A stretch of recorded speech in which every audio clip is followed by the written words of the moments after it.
Hello and welcome to the AuthorAlly podcast. I am your host, John Ryder, author of the suspenseful thriller Forest Hill Falls, now available on paperback and hardback through Amazon and ebook through Apple Books and Google Books.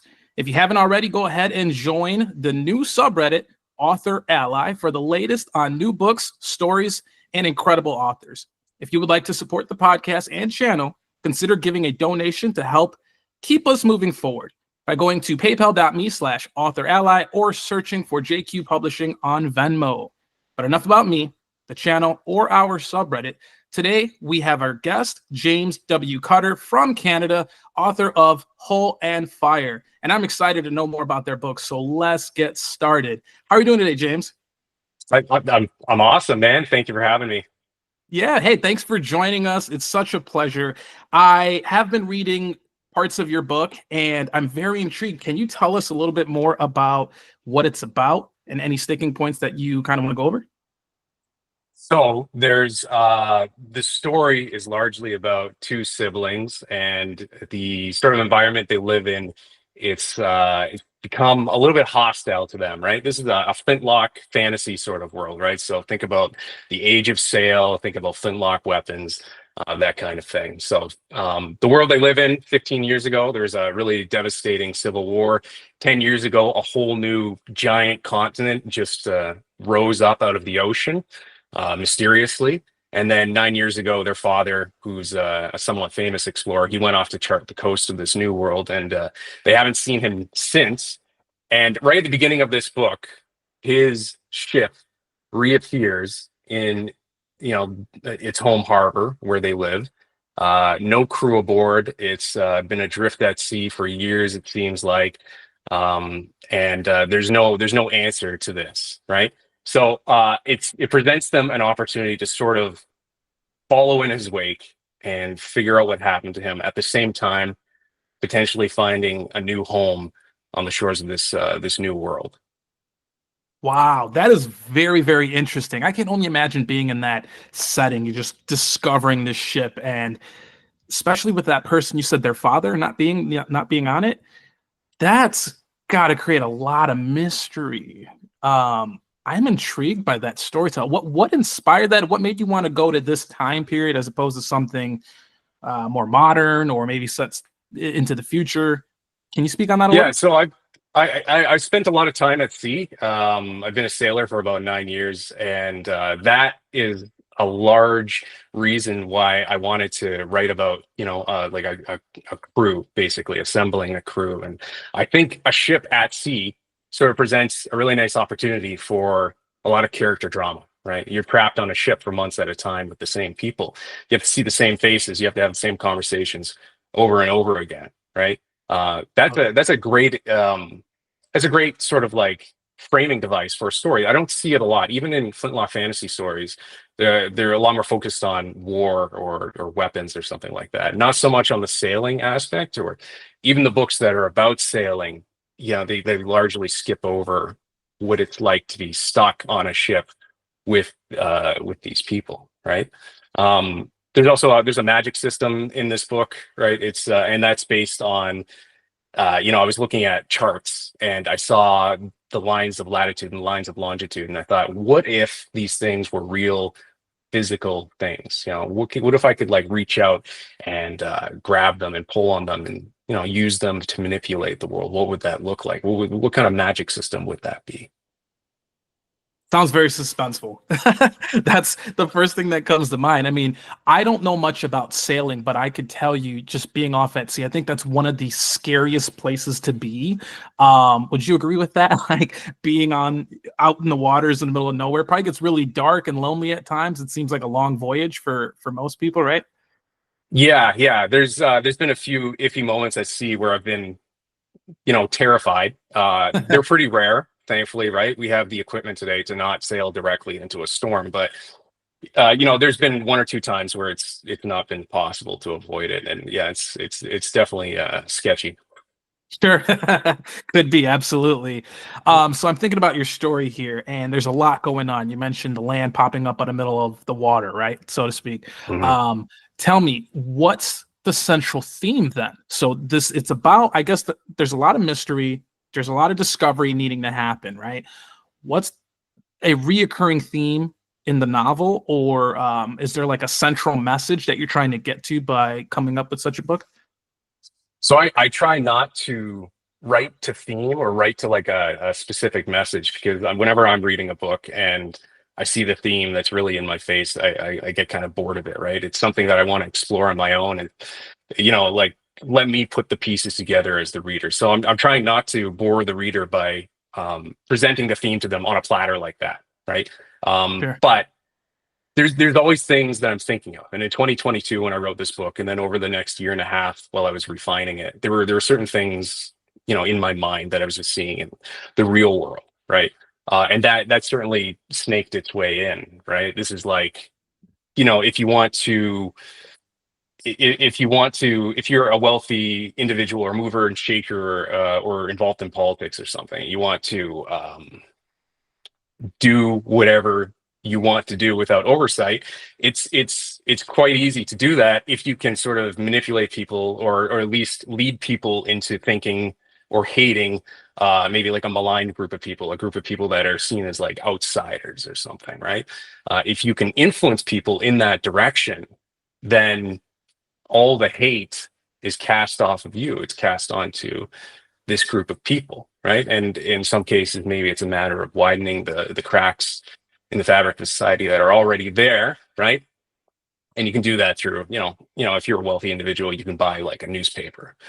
Oh yeah. In the real world, you can buy a social media website, right? It's really easy to direct people's attention when you control the only avenue they have for receiving news, right? And so that's been on my mind quite a bit recently in the past couple of years. And so it's certainly in the book. It's not presented as, here you go, this is what you should think, but it's something that's it's happening sort of in the background, and it's influencing the story itself. But it is largely just a story of a set of characters trying to survive in a hostile environment. I think that's what draws me most to the book, because I feel like that central theme or messaging is really relevant in today's time with everything going on in current events, right?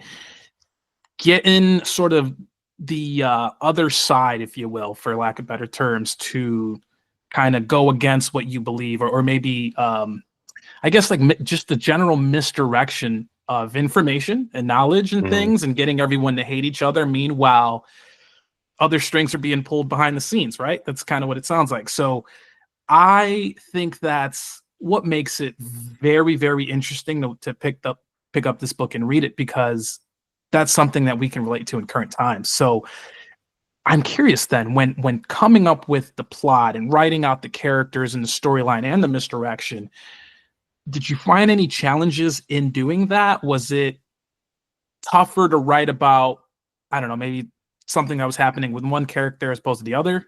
What did that look like for you? Well, I like to think of this novel as maybe a little bit more mature, not mature as in old, but mature as in maybe a little bit more refined, because Sure. I've written novels in the past. A lot of them are unpublished. This is my, a debut novel.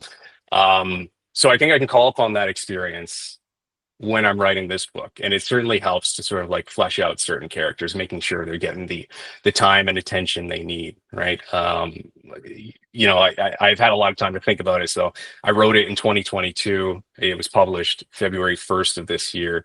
There's a lot of time in between, idea and then publishing. But at some point you do have to say, okay, it's done. Like, it's, we gotta get this out the door. Yeah, no, that's great. Yeah, and absolutely, like, there's so much of a process between writing it. You mentioned this is your first debut novel, so congrats to you. That's amazing. But I think I also heard you say you had been writing before that. So did this turn into that, or rather, did that turn into this rather, or like what's that like? Because you did a lot of prep for this. It sounds like. Yeah. It's not the first book I've written.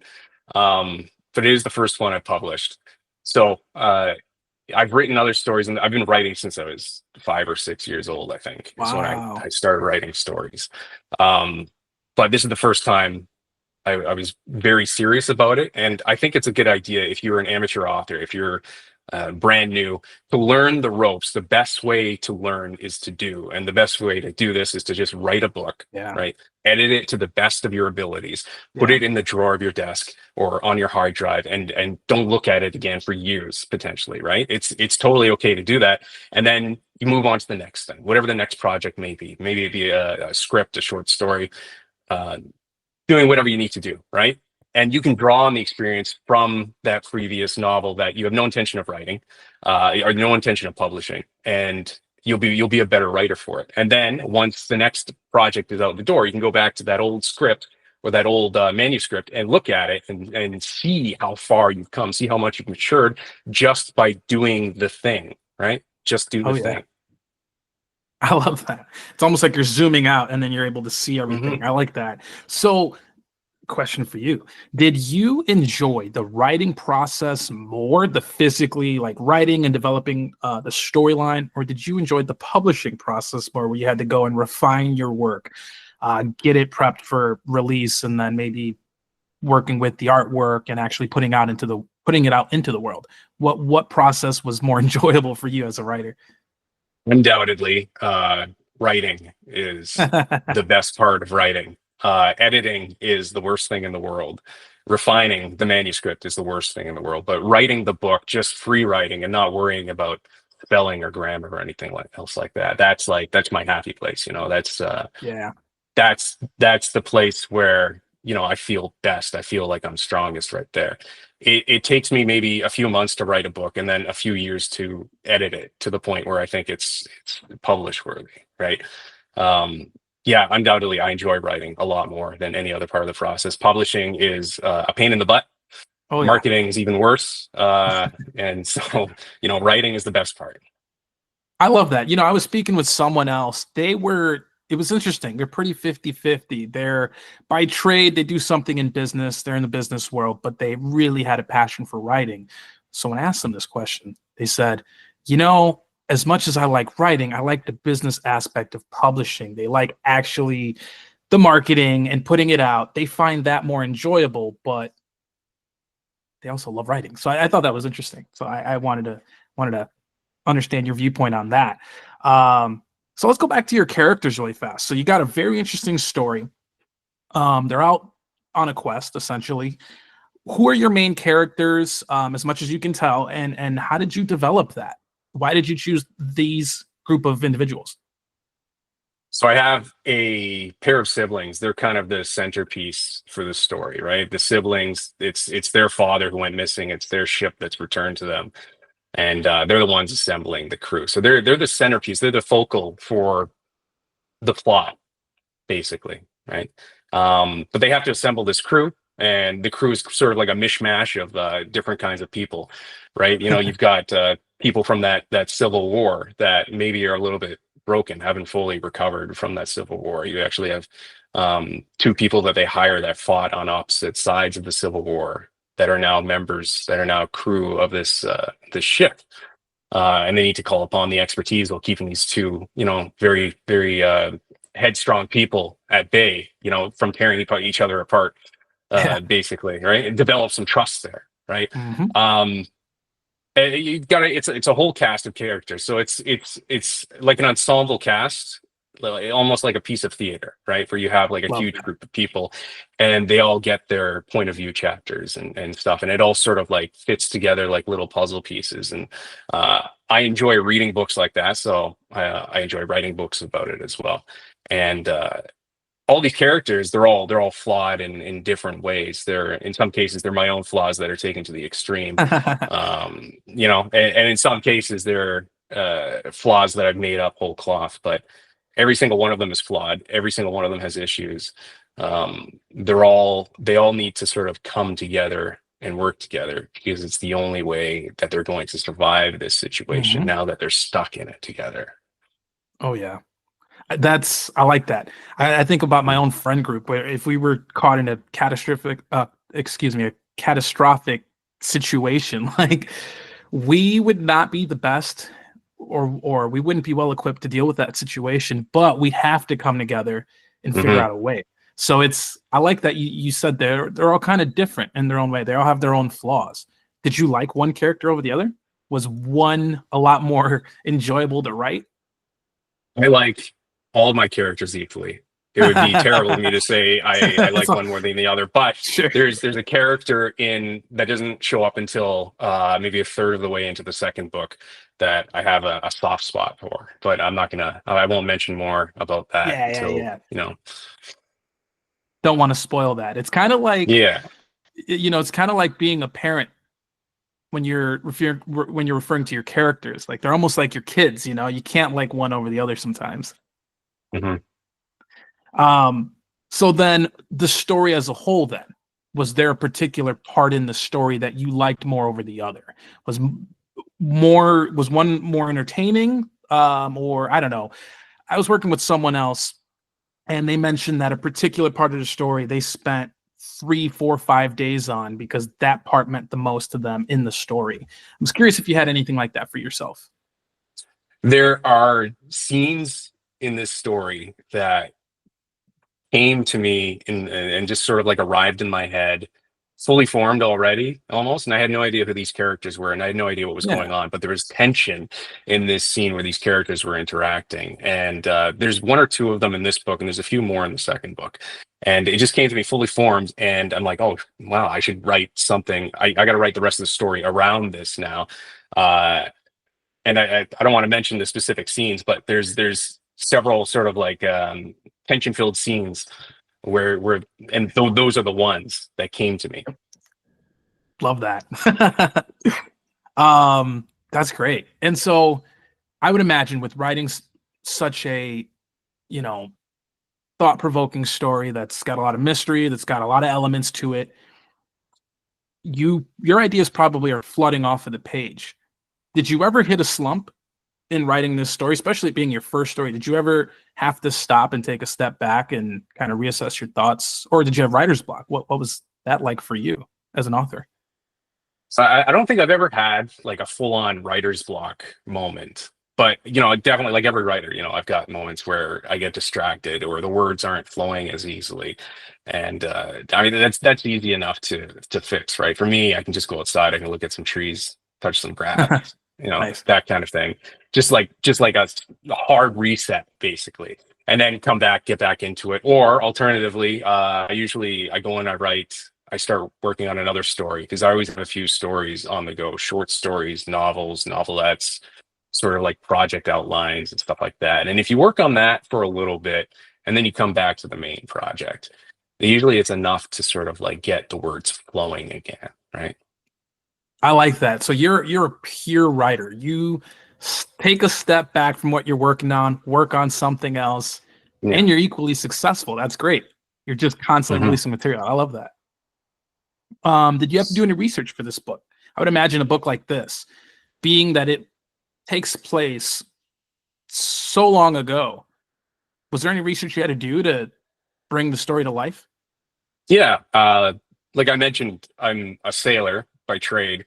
And so I can call on some of that experience to write about people, sailing. But the sailing today is not the same sailing that we would have done during the age of sail, during the age of exploration, Sure. which is sort of the era that I'm drawing on for this book. So I had to do a lot of research into sailing. Not that I use it in the book, because it's not a good idea to bog readers down in superfluous information, right? Yeah. But certainly getting like a familiarity with how sailing ships work, how tall ships work, right? How rigging works. That's all important. And it's a flintlock story. So how do flintlock mechanisms work? What technologies did they have before flintlocks? What came afterwards? What's the difference between a rifle and a musket, right? And that information, like especially for the flintlock, like it does come into play a little bit in the climax of the book in an interesting way. Sure. But that's sort of I sort of centered in the year like 1750. That's sort of the era of technology for this fantasy book. And so I did a little bit of research around that year and what culture looked like, what society looked like, that sort of thing. Yeah. Nice. And that all helped bring everything together. get the actual details, the nitty gritty stuff together. I love that, and I like that you mentioned that you don't want to bore the reader, bog them down with too much information, system overload, because there are books, unfortunately, that I've read in the past where they get really, really technical, and 3, 4 chapters go by, and I'm thinking to myself, what did I just read? Right. So I like that in this book, you're mindful of the details, but you want to focus on the story. That's great. Did you have any literary influences that you drew from in creating this book by chance? Yeah, Robin Hobb has a sort of mastery over writing characters that I wish I had, and I'm trying to work steadily towards that. Right? Her characters are so real; they have so much depth. Right? That is what helped me realize that fantasy can be more about characters and their interactions and feuds rather than like cool magic systems or cool settings or cool battle systems. Right? There's this wonderful scene in a book in the Live Ship Traders series that she wrote, where a pirate captain is bringing his ship into port and his crew's working hard, and he's reflecting on the events of the week leading up to coming into this port here, and he's thinking about how he embarrassed himself in front of his crew, right? And no one said anything to him about it yet, but they're going to go into port. The sailors, the crew, are going to take their pay. They're going to go to the tavern. They're going to get drunk, and they're going to talk about how he messed up. And he's standing there and he's regretting it, and he's feeling so much shame. And shame is not an emotion I see a lot in fantasy novels, right? Yeah. So very much I took a lot of I'm trying to take a lot of the character studies that she does and implement them in my own writing, and that's my biggest influence, I would say. And I love that, because that, I think, characters are what attaches to the story. That's what makes us Yeah. really fall in love with the book itself. Having characters that you can relate to, or maybe despise, but in a good way to keep you drawn in. It's like a really good television show where you go, yeah, that's the bad guy. We don't like him, but you're really glued to it because of that. So yeah, that's great that you're focused on characters like that. And that's what drew you to Robin Hobbs. That's great. So I'm curious, now that you have this book published, what's next for you? Are you writing a sequel? What's on you mentioned you did a bunch of other work while writing this book as well. So I'm just curious, what's the next thing for you? I do have a sequel. It actually came out March 1st. It's called A Good Lee. And so that's out already. That's done. That's ready to buy right now. And then it's a trilogy of books. So the third book in this series, the final chapter, it's called Landfall. I'm doing some rewrites now. I'm going to be editing over the course of the next year or so. That'll be coming out, I want to say, late 2025 or early 2026. It's hard for me to predict when. I do all this in my spare time, mostly on the weekends. So it's difficult for me to pin down an exact date for when it'll come out until it's fully finished already. Yeah. And then after that, I want to step away from sailing stories for a little bit, even though I think it's a great opportunity for character drama, trapping all these people on a boat. Oh yeah. Yeah, I want to write something a little bit different, because it's always good to push yourself out of your wheelhouse, right? And just go for something completely different, and then ultimately give readers like as many opportunities to get into your imagination as possible. So there's a lot of people out there, they don't want to read anything about sailing. They don't want to read anything about Flintlock-Fantasy. So I'm going to write something completely different in the future. I have sort of a soft plan and outline for, what would society look like after they've recovered from an apocalypse or something. How would Earth change? How would human society be different? What sort of things from our era would they hold on to, and which sort of things would they discard completely? So I don't know when that'll happen. That'll be probably a year or two in the future. Wow. All right. So apocalyptic books are my absolute favorite kind of books to read, because I'm very curious as to the nature of humans and what we would do in post-apocalyptic situations. So that's really cool focus that you're going from sailing books to that. Your new book came out March 1st. That was about a week ago or so. Where can I get the book? Where can our listeners or viewers go ahead and get that book as well as your current book? It's all on Amazon. I'm selling straight through Amazon right now. Possibility of bringing it to other platforms in the future, but for now, just Yeah. Amazon, and links to all these books and everything in the future, and newsletters and stuff like that can all be found on my website. It's jameswcutter.com. So nice and easy to remember. Awesome. Well, we'll definitely post the links to your books for our viewers and listeners to go ahead and get for themselves, as well as your social media. It's been a pleasure talking about your book. I can't wait to finish it. Is there anything that you want to leave for maybe readers or maybe indie authors who are looking to develop their own books? Any kind of advice? Any last words? Yeah. If you're brand new, and everybody's brand new at some point, right? Just do the thing. Just write the thing, right? You can spend all day imagining and world building and magic building and all this stuff, but it doesn't matter if you don't actually write it. Even if you have no intention of ever publishing a single word, you'll be a better writer if you just actually start to write. And the best way to learn to write is to start writing. I couldn't agree more. James, that's amazing advice. Thank you so much for joining us on AuthorAlly, and we hope to have you again soon when your newest book comes out. Do you have a title for that new book coming out? Not yet. The new book, which one? Not the one that just released, the one upcoming. Oh, it's called A Goodly. Or sorry, not A Goodly. It's called Landfall. Landfall. We hope to have you. We want to talk more Landfall when it comes out, so please join us again when that time comes. Of course. Thanks, John. Thank you, James. Have a great day. You too.